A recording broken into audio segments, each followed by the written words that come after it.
and welcome. We are so happy to have you here wherever you are in the world. Welcome, welcome, welcome.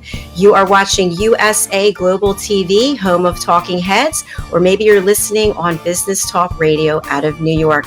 We are thrilled to bring this wonderful program to you today. I'm Dr. Jacalyn Kerbeck, and our program is The Power of Etiquette and Manners. And we have two outstanding experts with us today. One is my co-host, and the other is our guest, and they are joining us from the British School of Excellence. Let us welcome first Mr. Philip Sykes, the principal. Hello, welcome. Hello, Dr. Jacalyn. Always a pleasure. Thank you so much for putting this amazing show together, and welcome to all those listeners wherever you are in the world. We're in for a fantastic journey today with my dear friend, my work slave partner who pushes me in various directions and pulls me back and tells me when I'm sort of going above and beyond or out the curveball or that sort of thing. But Richard is going to be taking us on an amazing journey today to really help a lot of us, all of us, when it comes to having the correct approach in how we deal with things, when it comes to worry and anxiety, and really getting out of being stuck and taking you and giving you these tools in order to be able to move yourself forward. And we're going to be focusing as well today on that all-important mindset, how we can shift ourselves up, move forward, and get out of our own way in order to really take on the challenges that we're faced with. And really, I think for me, and I know speaking on behalf of our team here at the British School of Excellence, and as you all know from last week, Richard announced that we've just launched from the British School of Etiquette into the British School of Excellence. And it's something that I think we've all got unique talents, and those talents are unique to us. How do we tap into them? How do we make the most out of what we've been given in order to move forward in our lives? So it's going to be a fantastic time together. Thank you so much, Philip. Well, I have you on Spotlight. Can you also share that you've been doing some amazing work with a special group of people? And I think it's really important because manners and etiquette have a place for all of us starting at an early age.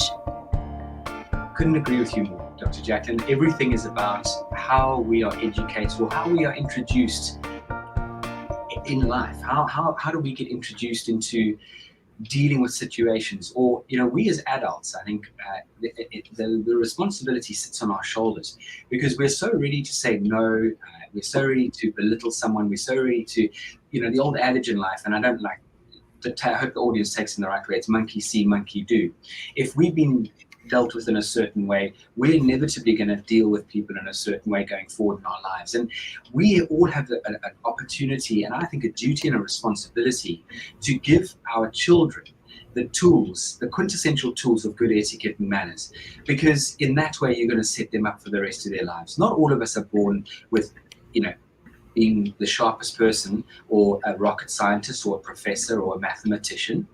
A lot of us are, I would like to call not even average. We're unique. We have our own talents, and we really and truly need to tap into those talents. But by giving someone the guiding principles of good etiquette and manners will absolutely set someone up on the right path and the right road for their journey in life.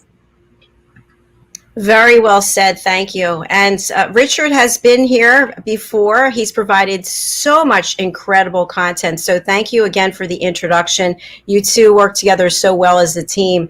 So what do you feel about us bringing him out now? Let's do it. Let's bring him out. Hello, Richard. Welcome. Hello, Dr. Jacalyn. Lovely to see you. And thank you so much for inviting me back to the show, both of you and Philip. I so look forward to these sessions with you. Well, you bring so much value and so many wonderful gems that can help all of us. So I know we've got some exciting topics today that Philip just shared. So where would you like to start? First, I would share with the audience about your role at the British School of Excellence. Okay, wonderful. So I head up the EQ faculty at the British School of Excellence, where I have created and I train and coach some wonderful emotional intelligence programs, as well as personal development courses. I work very closely with my colleague Philip in producing webinars, working together on the show like this together, and truly my sacred commission in life is to help people develop their emotional intelligence and also help them to discover their purpose in life. Thank you so much, Richard. So let's start a little bit by talking about something that is really relatable, I think, to all of us at some point in our lives, especially today, and that is worry and anxiety. Yeah, I don't think there's any one of us that doesn't get caught up in a worrying cycle. And the unfortunate thing is, you know, chronic worriers often think that they are solving a problem, but they're not. They get caught up in this sort of low-grade melodrama, this low-grade endless cycle or loop, with one concern leading to another concern, leading to another concern, and back to the original concern, and round they go without solving the problem that started them worrying in the first place. Now, that doesn't help them because they get caught up in the psychological state of worrying. And that causes anxiety. And when we are anxious, we are unable to think clearly, to learn quickly, to solve problems critically and creatively.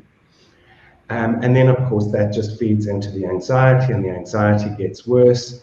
And a garden variety of anxiety could become a clinical version of anxiety, and so things get really bad. The first thing that we need to do when we get caught up in worrying is we need to be conscious enough. Remember, we spoke about consciousness and self-awareness last week. When you are conscious of yourself starting to worry, then you have an opportunity to stop it in its tracks. But you need to be conscious of, maybe you see something, maybe you hear something, you even smell something, and this worrying starts. You've got to catch it at its inception and immediately challenge that worry and say to yourself, is this real or is this imagined? What is an alternative, plausible viewpoint that is fact-based and objective? So don't allow the anxiety created by the worry to overtake you, but rather focus on the facts around the worry. That's the first thing that we need to do. We need to be conscious about the worry at its inception and offer ourselves a plausible alternative viewpoint. The next thing is, if the worry is a real problem, we need to sit down with pen and paper. And I often suggest this to my students. I will say, if it's a decision you're going to make or it's a problem that you have, consider all the emotional aspects as well as the fact-based or rational aspects of the problem, and then try and solve it. And the simplest way to do that is to draw a line down the center of a page, and on the left-hand side, write down everything you feel about this worry or this problem. And then on the right-hand side, write down everything that you think or the facts about this problem. And then park it. You don't have to solve the problem straight away. Just by putting it down on paper will reduce your anxiety. And I don't know if you've ever done that, where you've reduced the problem to writing it down on paper, but as soon as we do that, the anxiety seems to fall away. You know, if you feel that you're overwhelmed by anxiety, there are other things that you can do in the moment that will help you to reduce the feeling of anxiety.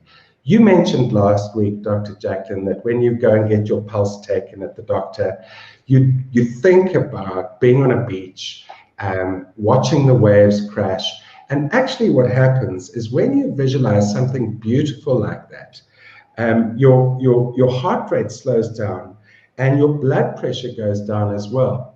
Now, I will encourage my students to develop a visualization technique, which I call the secret garden. Now, the secret garden is different for everybody.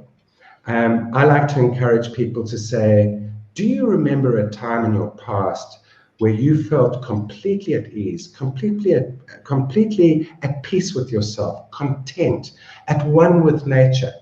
And I use the example of my own secret garden to encourage them to remember moments in their life that they can use as their own secret garden. And, you know, it takes me back to when I was 18 years old. I was at university in Cape Town, and I was bunking university one Tuesday morning, actually.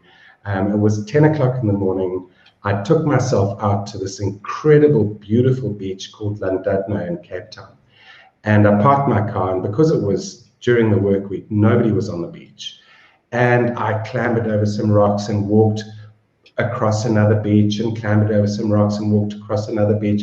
I eventually landed up at this completely deserted beach with the nature reserve behind me. And all I could hear were the waves gently crashing against the beach and the sound of crickets and birds in the background. And I sat under this little tree on the edge of the nature reserve and just took in this beautiful, beautiful sight. The ocean was crystal clear and like a mirror glass. And when I was warm enough, I ran down and I dived into the ocean, and I felt the crisp, cold Atlantic Ocean envelop me and burst out of this water, and could feel the sun bouncing off my body. And I just felt in that moment absolutely free.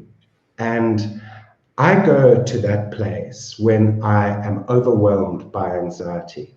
And what you will find is if you immerse yourself in an experience like that, you see it, you smell it, you feel it, you hear it, what happens is the anxiety just falls off you like a cheap suit. You can do that in combination with some breathing exercises. But I don't want to talk too much. I'd rather have more of a conversation. But that's just a few things I'd like to share about worry and anxiety right now. There are some more other things you can do to reduce your anxiety, of course. I think there's some excellent points. And I have noticed myself when I feel anxiety, it seems like the world is smaller because you get on this tunnel and that's all you can see. And I've been working with a couple of people who are going through something like this where they're completely obsessed with something and they're very nervous about it, and it's like everything in the world falls apart.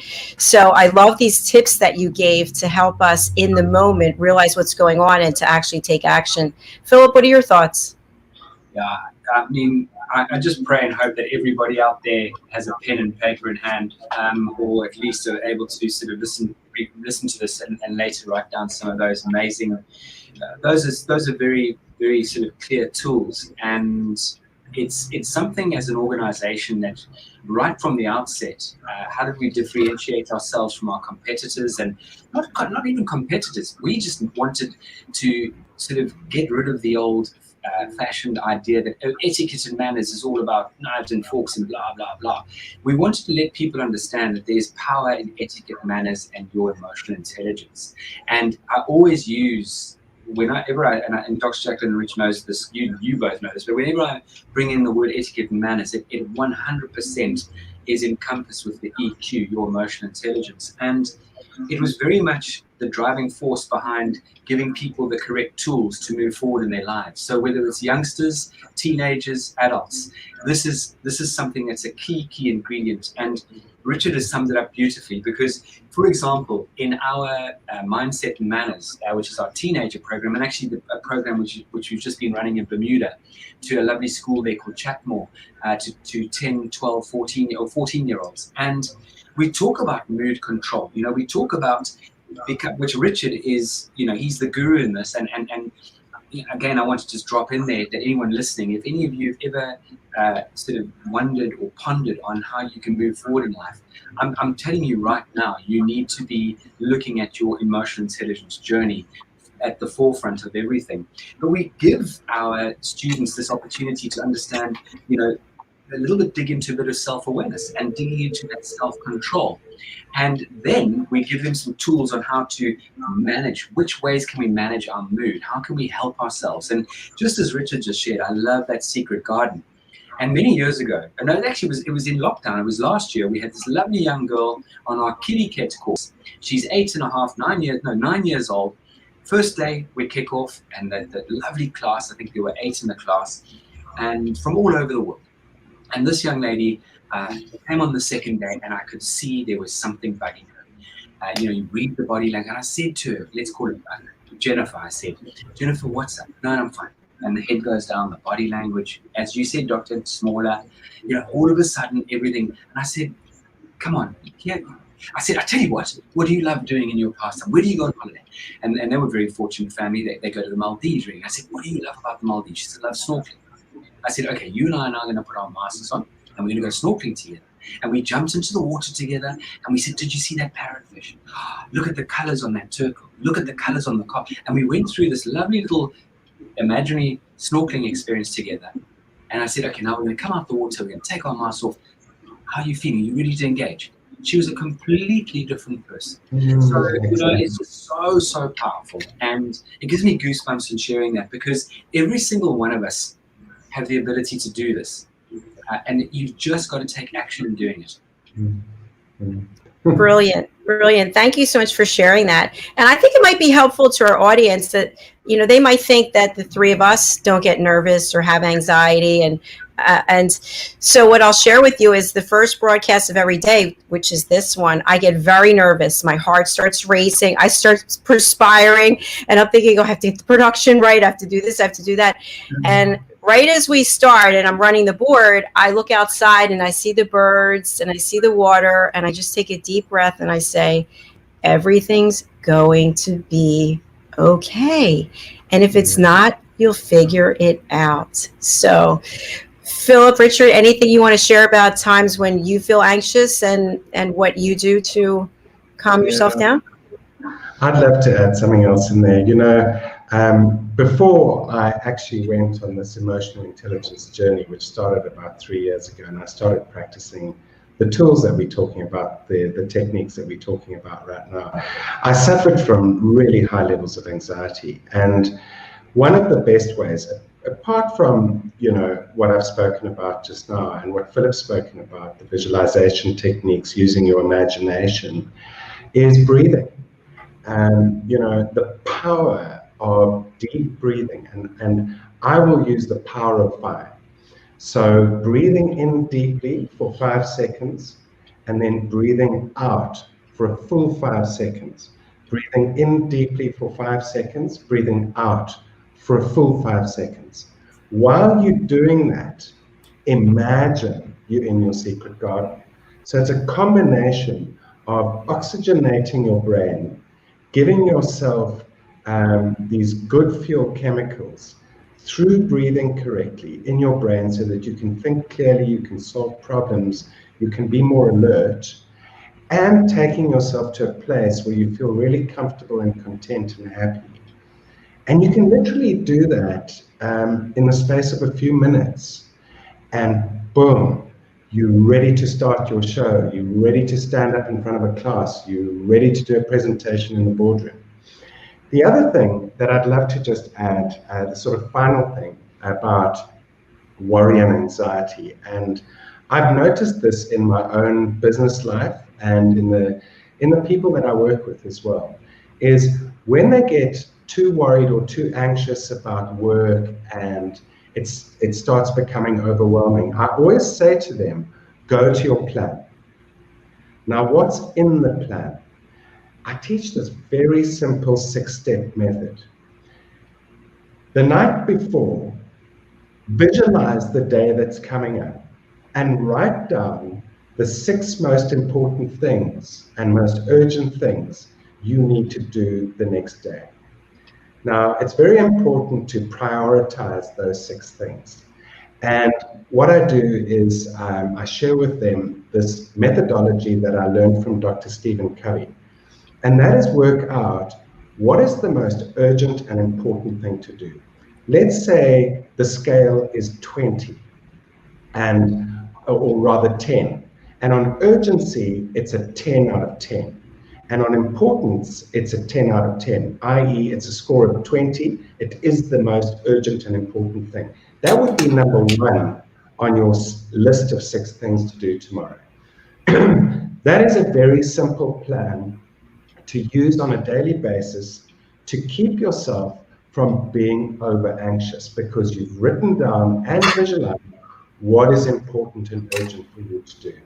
I mean, we could take this really to the next level and talk about goal planning and using your time far more effectively. But those are some simple tools that I would use: breathing and writing down a simple plan that will reduce your worry and your anxiety. Thank you, Richard. I was actually practicing that breathing while you were suggesting it, and I felt, oh. Wonderful. Thank you. It's fascinating, Dr. Jacalyn, and you know, anyone who really throws their whole heart and being into what they do, you know, and I know I can point a finger at my wonderful friend Richard. Richard is absolutely fastidious about boom, boom, boom, boom, boom. And Richard actually pointed out to me the other day, he says, it's okay to make a mistake. You don't need to be always polished, you know. You can, you know what, we're all in this together. Let's just put your best foot forward. It doesn't have to be, we're not perfect, we're human beings. You know, we need to understand. And so a lot of us do get so hit up about, oh, it's got to be perfect. And as you just said, if it didn't go your way and you had a technical fault, what you've had, we've all had, you make a plan, okay? You improvise, you make a plan. Okay, and on that particular note is, for me, I think one of the real crucial things is that there's no cookie cutter approach to what we do. We all get anxious. There's not, no matter how many times Richard runs the EQ 101, Leading with Emotional Intelligence, or his Shift High Performance Selling program, or his About Me program, I can well assure you, he's in there the day before preparing, he's there the hour before preparing, he's anxious, he's doing his breathing, because he's going to deliver the best. He's going to be better than the last coaching session, as we all have that mindset and mentality. And that way, you produce outstanding material. Spot on. And something else I'd like to add before we take a break is that many times we feel anxious about something because we think other people are going to observe something or think something. In the meantime, they have no idea because they're focused on what they're doing. And I'll give an example that just happened during this show. Philip, when we first started, I clicked on Spotlight and it didn't work. I was going to spotlight you. And then I clicked on it again and it didn't work. And I clicked on it a third time and it worked. And I was like, oh, now it's going to go up, back, up, back. It's going to be there gone, there gone, there gone. And people are probably going to be like, what's happening there? And I thought, I can't control the technology. If it does happen, I will just apologize. But guess what? It didn't even happen and nobody knew until I just shared it now. So that's great. So that's my point. We have to get out of our head and just look at the situation and follow these tips that you are both giving. So wonderful. I want to take a break and I want to share two really amazing music videos.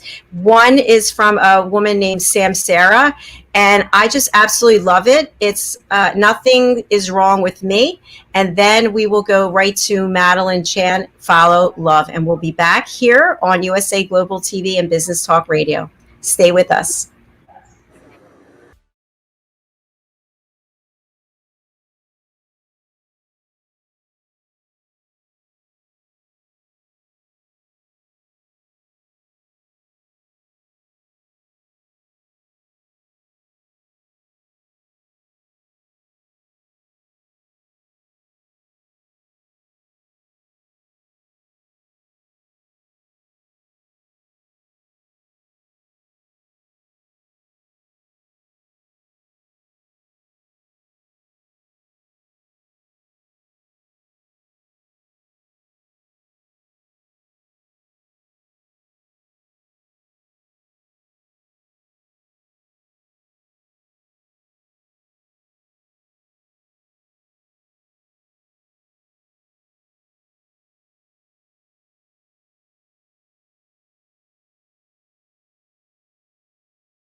What you give me is just not enough. I need a love to take me higher.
Wow, how about that music? Wasn't that amazing?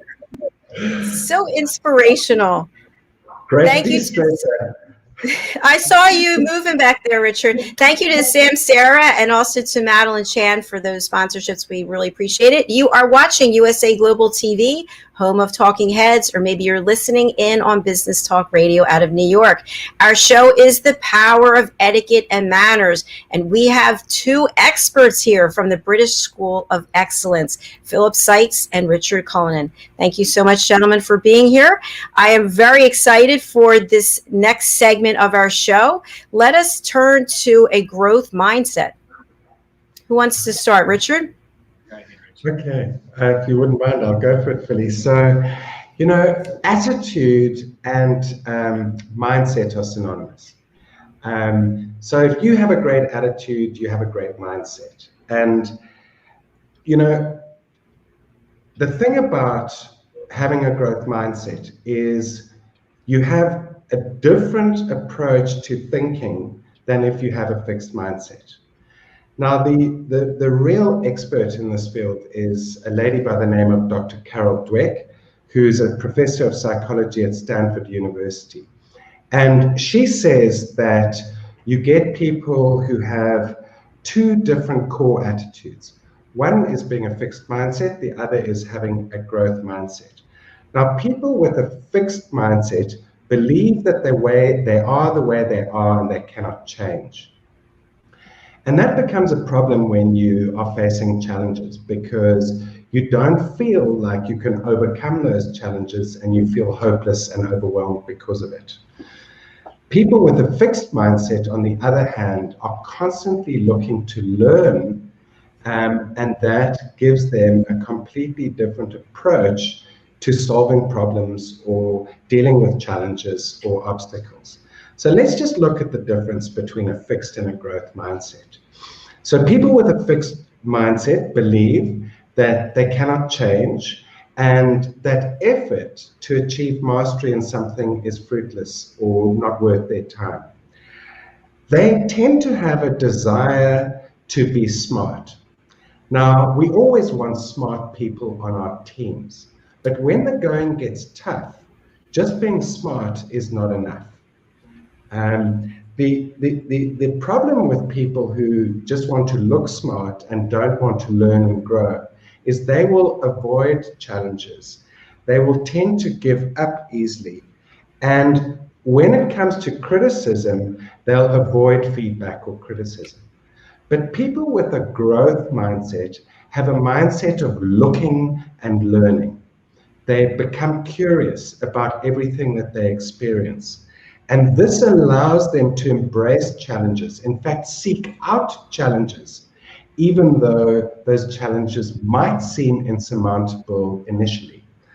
They will persist in the face of setbacks, and they see effort as a path to mastery and a path to change. They love criticism, and they will seek out feedback and criticism from anybody that they meet. Philip spoke about not being hard on yourself when you fail occasionally.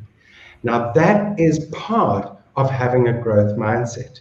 In fact, Dr. Dweck says that failure is information. We label it failure, but it's more like, this didn't work, and I'm a problem solver. So let's move on and solve this problem. One of my favorite sort of role models from the past is Henry Ford, who started the Ford Motor Corporation. And he said, whether you think you can or think you can't, either way, you're right. So if you think you can, you will be able to overcome a setback, overcome a challenge, and deal with setbacks.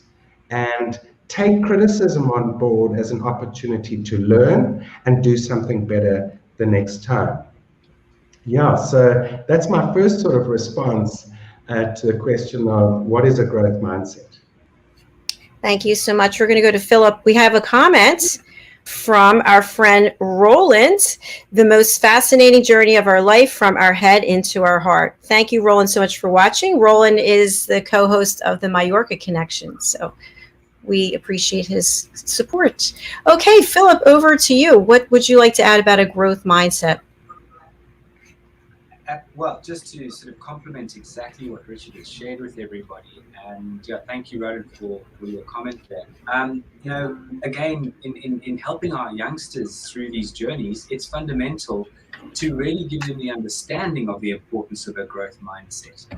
Because again, if you're told that you're silly, you're stupid, you're no good, you're clumsy, as Richard Richard, again, as I said, when Richard talks, I have a pen and paper at hand, and every time we have our general chats on the phone and meetings, my pen's poised, because everything is about how we were dealt with growing up, or how we've sort of perceived something or been introduced to something. And we get very set in our ways. And we obviously, as human beings, we always go to the path that's of least resistance. And again, I have a little 7-year-old boy and who's just absolutely stunning, Harley.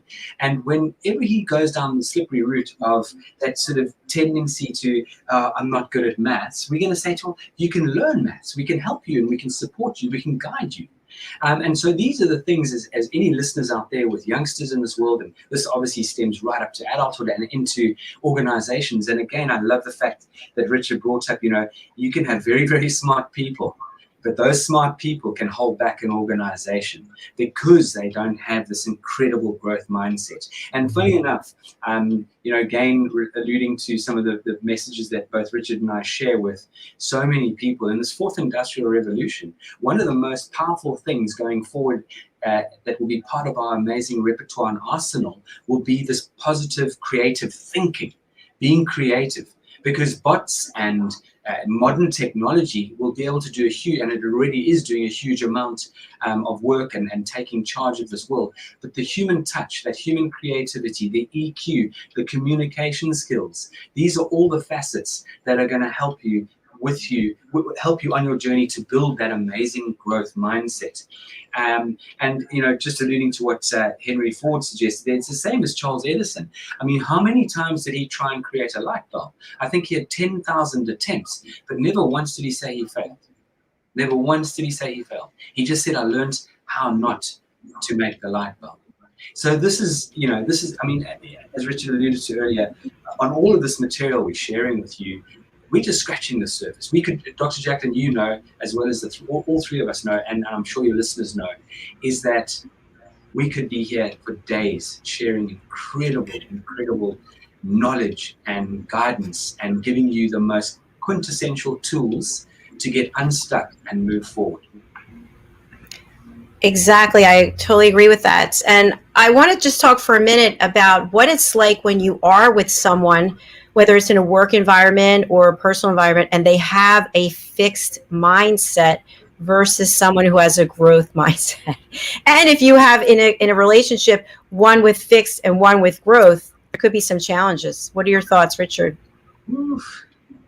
Well, I think firstly, developing a growth mindset is something that can be learned. Just like emotional intelligence is something that you can learn, and that's wonderful. In fact, Dr. Carol Dweck, in her research, clearly determined that people who have a positive attitude and a growth mindset are far more likely to succeed in business and in life than people with a high IQ, for example.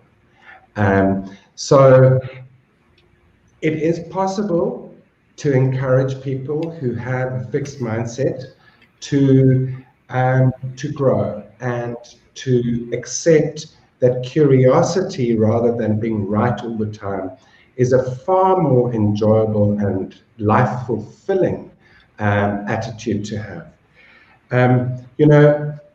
If we look at some great examples of people who had a growth mindset, but had to deal with setbacks. We look at Walt Disney, who gave us the Walt Disney organization. Now, Walt Disney, believe it or not, was fired from a newspaper called the Kansas City Star because they said he lacked imagination. And then you get somebody like J.K. Rowling, who gave us the amazing Harry Potter books. She was turned down by 12 publishers before she got a publisher to agree to publish her books. And she's, a dollar billionaire and a worldwide phenomenon. So these kind of examples to show people what they're capable of, provided they're prepared to push through and persevere. Now, perseverance and dealing with setbacks is a key element of emotional intelligence. And also allowing yourself to fail. I think that's absolutely important. People who are stuck on being perfectionists are not going to grow. So allowing yourself to fail is so important. So just a couple of points about developing a growth mindset, and what you need to what you need to embrace is you need to embrace hope. Hope as a harbinger of great things to come for you in your life, rather than having a pessimistic attitude. Another thing is hang out with similar people who have a growth mindset.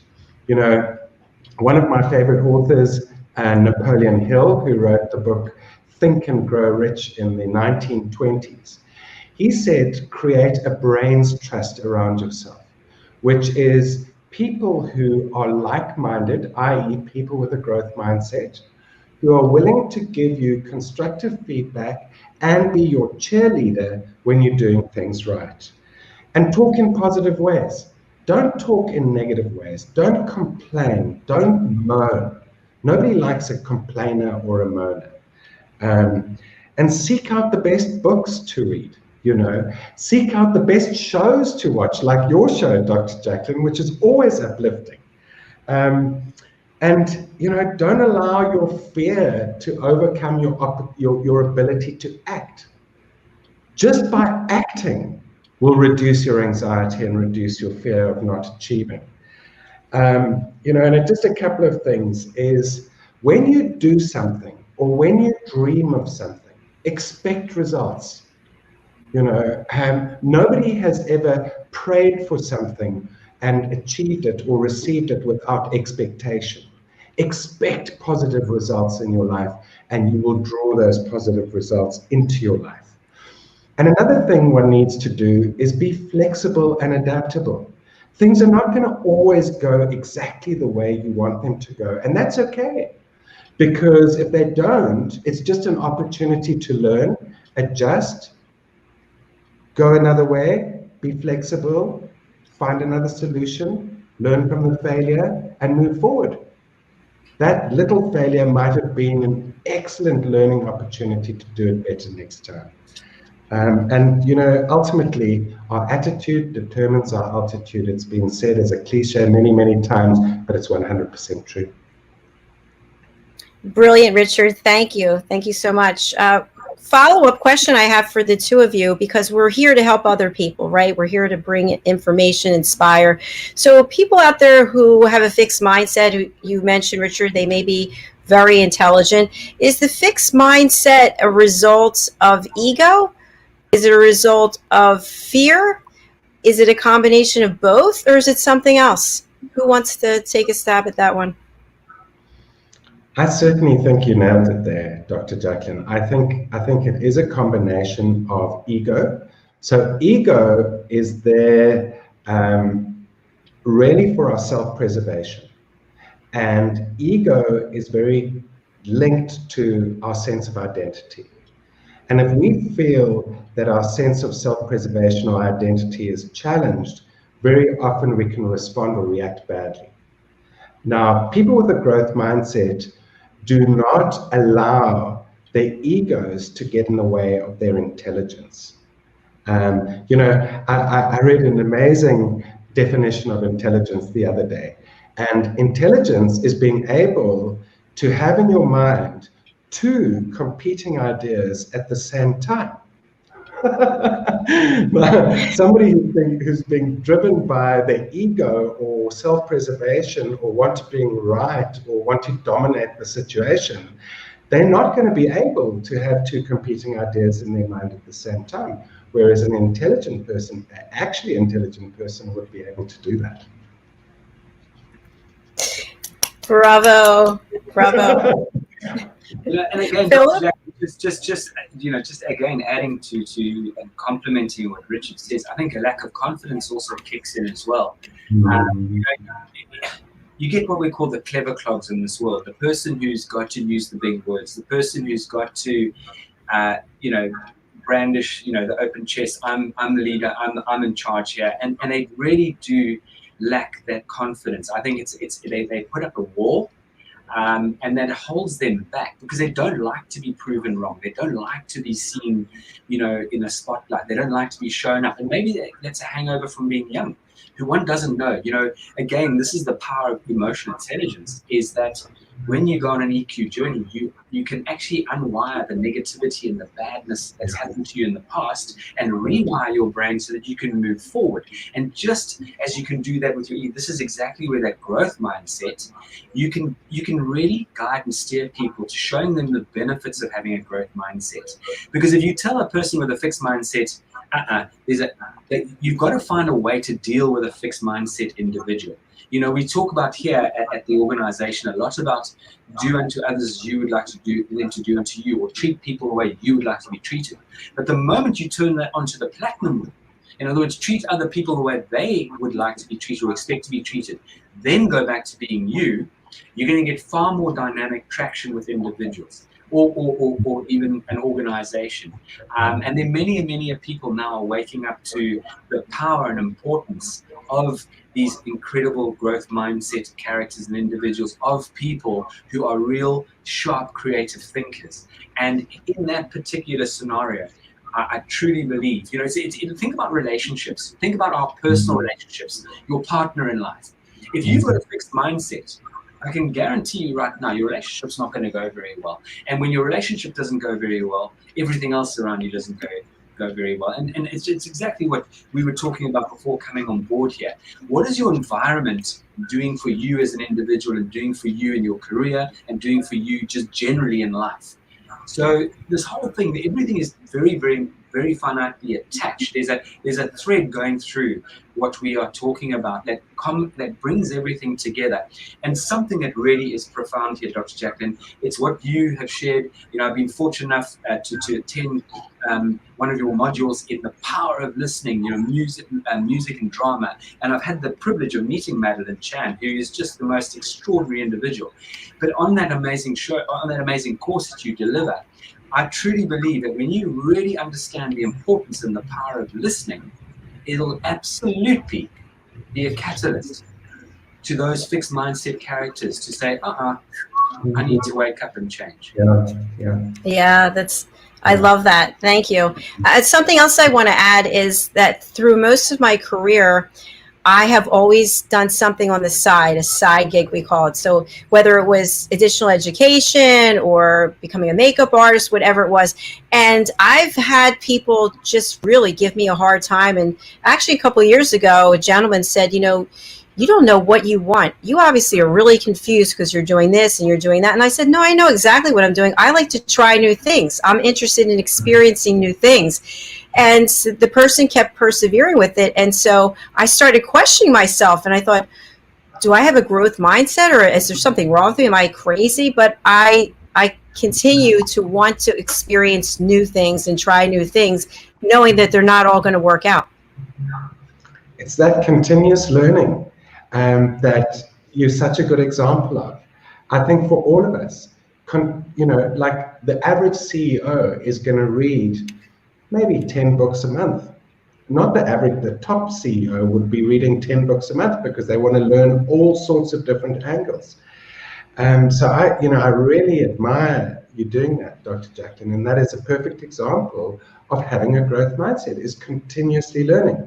The other thing that just sprang to mind while Phil was talking, and while we've been talking about this fixed mindset, growth mindset, when you have a fixed mindset, you're far more anxious, aren't you? Because you don't have these routes to alternative solutions like you might have if you had a growth mindset. When you have a growth mindset, you can look at things both from a logical and analytical perspective, as well as a lateral or creative perspective. And the interesting thing about the brain is When anxiety caused by having a growth mindset becomes stress, what happens is the brain starts producing cortisol, which is an inhibiting chemical, and it slows down the transmission of messages between brain cells. And in fact, if that stress becomes pervasive, it can even kill the dendrites, which are the little branches that come off the brain cells in your brain. So the more you have a fixed mindset, the more anxious you're going to feel, because you will not be able to deal with challenges and setbacks or even handle criticism. And that will result in pervasive stress, which actually makes you dumb, because inhibiting chemicals slow you down. You can't learn quicker. You can't think better. And the very interesting thing about getting into that state of stress is, if you are a dominant left brain thinker, for example, if you are more analytical and logical than creative, what happens is that stress will shut down your creative thinking abilities. If you are a dominant right brain thinker, i.e. more creative, more intuitive, more visual, more imagination, it will shut down your logical and analytical thinking. So all the way through, having a fixed mindset is really bad for you, both from a career point of view, from a relationship point of view, from literally every perspective. Thank you, Richard. I mean, has this not just been value? Oh, I was just thinking that. I thought, I just love working with the two of you, because you bring so much wonderful, important, relevant. I see you back there writing. It's fantastic. Well, this show is just a gift. So thank you both for being here and for doing this. I really appreciate it. We love being with you. Thank you. I love being with you both as well. So, Philip, what I would love for you to share, and Richard, for you to also join in, the transition from the British School of Etiquette to the British School of Excellence. What can people expect now? Philip, we'll start with you. Great question. Yeah, I think one of the key things out there is a lot of people attach sort of, this pompous, old-fashioned approach to society when you mention etiquette and manners.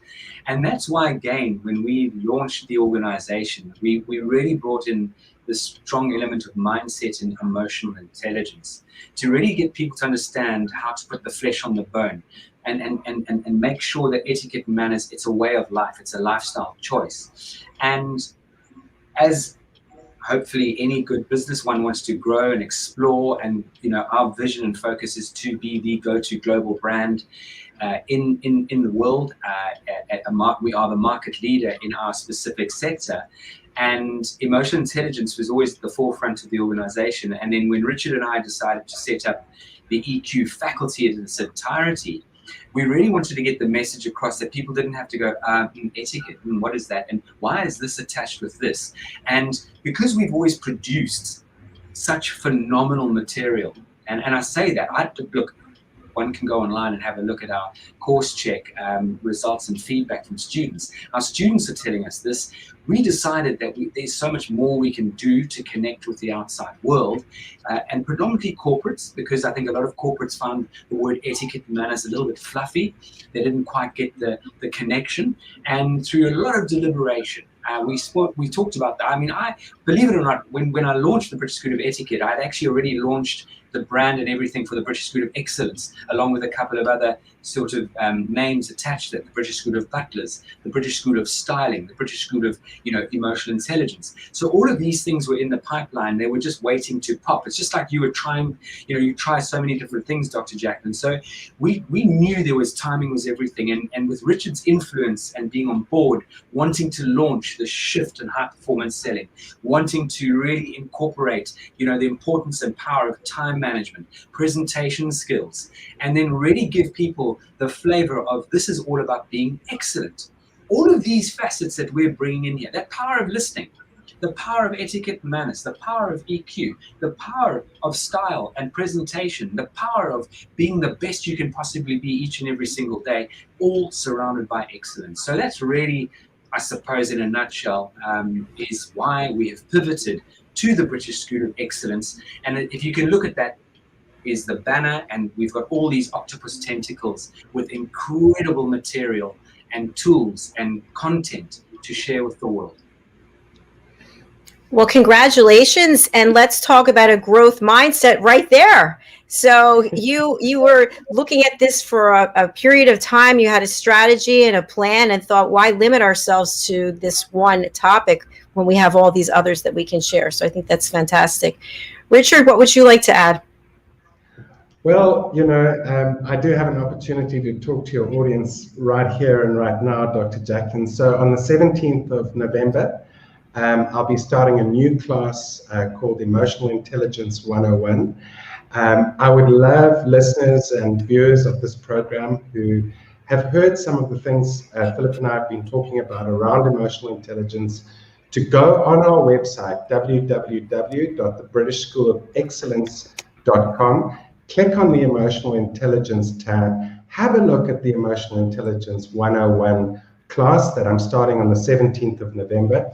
It's always a small class. I have no more than 6 to 8 people in my group so that I can give absolute individual attention over a period of 5 weeks. I encourage you to join my class, and if you want to reach out to me, you can reach me at Richard at thebritishschoolofexcellence.com. Send me an email. We can have a phone call. We can have a Zoom session, discuss your unique needs, and make that step and change your life like this has changed my life completely. Thank you so much, Richard. While I have you on Spotlight, if you can just repeat your contact information again, that would be great. I'm actually creating something about your course that people can see in the comments. And there it is. Thank you so much. So I'm at Richard at thebritishschoolofexcellence.com. I think the best way is to reach out to me on email. Do it that way, or you could reach the organization through hello@thebritishschoolofexcellence.com or Philip at thebritishschoolofexcellence.com. Reach out to us. We'll get hold of you. Let's have a conversation about your life, about your work, and about how we can help you to build confidence and give you the tools that you can change your life, improve your relationships, and achieve the goals that you have the potential to achieve. Thank you so much, Richard. And I want to let our audience know that I don't know why I haven't thought of this in the last year, but yesterday I realized that I can put all the information about our speakers and our guests right in the comments. If people aren't seeing the banner, and then it's out there forever. All they have to do is look at the comments and all the contact information is there. So the information about your course is there and both of your contact information there as well. So yay. And Richard, I understand you're going to be coming back to visit with us again next week. Yes, thank you so much. My dear friend Philip, you're going to be caught in the classroom next week, Friday, doing your amazing Train the Trainer program, which if anybody wants to get into training etiquette and coaching etiquette, please look at Philip's Train the Trainer program. It's a magnificent program, truly empowering. If you want to get into the business of helping other people develop their etiquette, manners, and emotional intelligence, you've got to go on that course. Now, next week, Friday, Dr. Jacalyn and I are going to be interviewing Elsa Butterick, who is a fantastic image stylist out of Paris in Europe. And I'm looking so forward to co-hosting that program with you, Dr. Jacalyn. Let's learn about what we should be wearing, what colors we should be wearing, how we should be styling ourselves, how we should be styling our brand. So that's very exciting. That's coming up next Friday on the show. And I'm looking so forward to co-hosting it with you, Dr. Jacalyn. Thank you so much. I'm excited about it as well. I better shape up my look. I probably should. At the British School of Excellence, we've been working with she, again, an amazing growth mindset. She's come through so many of our programs, and one thing that we are fully focused on is partnerships and helping one another as much as we can.